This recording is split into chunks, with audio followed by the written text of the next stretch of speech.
Hi everybody, my name is Tony and I'm 18 years old. Tell me, do you have a big dream? Something you would devote your whole life to achieving? I've always wanted only one thing, to be able to fly. And you know what? I did it! However, I had to sacrifice something for that. I began to dream about flying when I was still a child, as soon as I learned how to walk. And of course, I began to experiment. First of all, I made my first wings all by myself, and tried to fly up from an armchair using them. Naturally, my first flight ended with a bump on her forehead. As I got older, I started coming up with various devices that would let me fly. In high school, I turned my bike into a helicopter and jumped off the roof with it. The flight was short and ended with a broken leg. But that didn't stop me. As years went by, I read a bunch of books and watched a ton of videos about flying. My father was a farmer, and I had a huge garage with tools at my disposal. So I started inventing stuff. But one day, I saw a video where a guy was demonstrating a flying suit he had made by himself. I realized that was just what I needed. I spent a long time studying how it worked, drawing it and buying the missing parts on the internet. When my father found out what I was building, he asked me to stop my dangerous experiments. He said it would be better if I was doing something useful to help on the farm instead. But I didn't listen to him. My girlfriend Ginger didn't support my dream either. Well, she was just a girl anyway. I didn't expect anything different. Only my best friend Jim seemed genuinely interested in my progress. I spent a lot of time preparing for the flight. I set up all the technical systems and trained every day to keep my balance. After all, flying with such a thing would not be easy. After I received the last missing part in the mail, the fuel system supply, the flying suit was ready. I decided to take my first test flight over a river behind the farm. So, the jet engines on my hands were working. I increased the output and slowly flew up. Wow, I took off! You can't imagine how excited I was at that moment. I decided to do something incredible and went as fast as I could. All of a sudden, the left engine began to fail, and I lost control. What had happened? I hit the water at breakneck speed, bounced off the surface, and finally ended up on the shore, where I hit a rock. I came to a hospital. The doctor told me I had got lucky. I only had a slight concussion. But what was really bothering me was what had happened to my flying suit. Why had it suddenly broken down? After all, my calculations had been correct, and I had rechecked everything 100 times. Oh no, it couldn't be. That's when I understood everything. Someone had deliberately messed with my suit. Someone didn't want my dream to come true. But who could it be? I went back home and started to think. Who would benefit if I failed? Wait, what if it had been my father? After all, he was always saying I was wasting my time with my attempts at flying. I couldn't believe it. Did he really not want me to fulfill my dreams so much that he decided to ruin everything by putting me in danger? We had a huge fight. I told him I knew everything. He was the one who had messed with one of the engines. My father replied that I must have hit my head hard during the fall because he would never have done that. But I didn't believe him. We had a big fight. I said that I didn't want to see him again, took my flying suit and left. I didn't like what my father had done to me. I thought he'd share my dream, but where was I to go? That's when I thought of Jim. He was my best friend, and he definitely would not say no to me. Fortunately, Jim lived nearby. I went to his house and asked him to let me live with him for a while. Jim agreed, but for some reason, without much enthusiasm. It seemed to me that he was not happy with me being there. I had nowhere else to go and just put it out of my mind. I began to repair my flying suit in Jim's garage. It took up all of my time. I wanted to experience that magical feeling of flying again. And then, one day,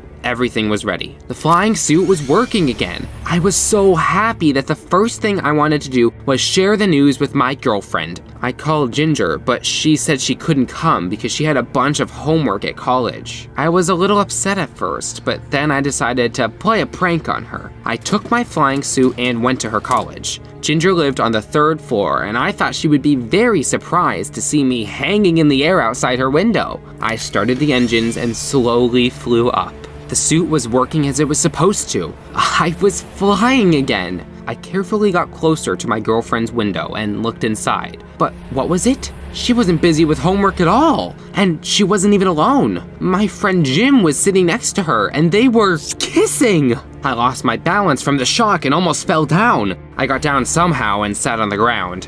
What was going on? I couldn't believe my eyes. So Ginger had been lying to me. Now I knew where Jim was staying after work. They had been dating behind my back. I was walking back and thinking about what had happened. And then it hit me. So that's who had caused my accident. It hadn't been my father. It had been Jim. He had deliberately done something to the engine so that something bad would happen to me and he would be able to date Ginger without any problems. She had probably known about it as well. The thought made me feel uneasy. I hadn't expected such betrayal from the people closest to me. I could even have been killed. If they'd realized that as well, then it had truly been a serious crime. And I decided to punish them both. I needed to gather more information for my plan to work. Proof they'd been together for a long time and were hiding it from me. So I started following them around and filming everything. When we were together, I would smile and pretend that I didn't know anything.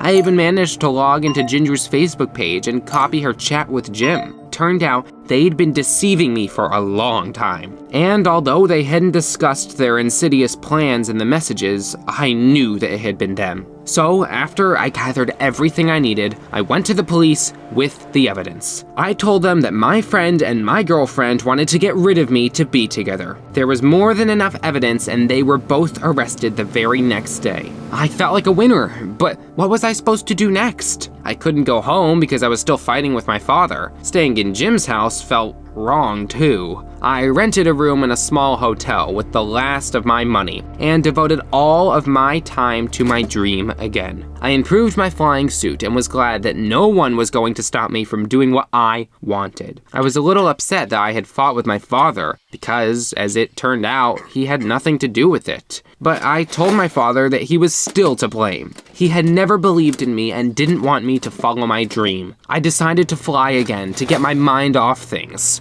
After refueling the suit, I put it on and took off again. I was so happy. I felt free as a bird. After all, that's what I had been dreaming about for so long. I was very high when suddenly one of the engines turned off once again, and I began to rapidly fall. I tried fixing it while falling, but it was useless. Something major inside was broken. The ground was approaching fast and I felt terrified. I tried to slow the fall down using the engine that was still functioning. It worked, but I still fell into a tree and lost consciousness. When I came to, I was back at the hospital. I was in a full body cast. Aside from the concussion, both of my arms were now broken and my spine fractured. The doctor said I had got very lucky, but didn't value my life at all. I had to spend a lot of time in the hospital. I could hardly move. I needed help. Someone had to take care of me, feed me, change the bandages, cheer me up.